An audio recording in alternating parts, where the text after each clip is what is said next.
সন্ধ্যা নেমেছিল, আর সেই রাত চিরকালীন অন্ধকার হয়ে নেমে আসে এক রাজনৈতিক যোদ্ধার জীবনে।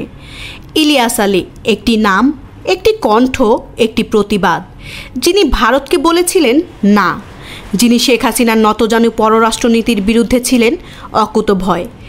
আজ তিনি নেই, কারণ শেখ হাসিনা তাকে গুম করেছেন ভারতের নির্দেশে। এটাই সত্য, এটাই বাস্তব, এটাই বাংলাদেশের লজ্জা।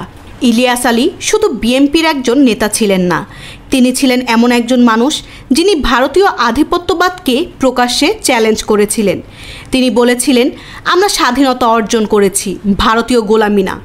সিলেট সীমান্তে হত্যাকাণ্ড, তিস্তা চুক্তির অপমান, ট্রানজিট বাণিজ্যে আত্মসমর্পণ, এসব নিয়ে তিনি প্রথম সারিতে প্রতিবাদ করেছিলেন।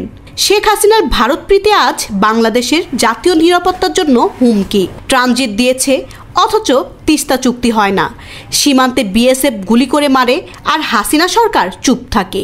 এই গোলামি কূটনীতির বিরুদ্ধে দাঁড়িয়েছিলেন ইলিয়াস আলী, এবং ঠিক এই কারণেই ভারতের চক্ষুশূল হয়ে ওঠেন তিনি।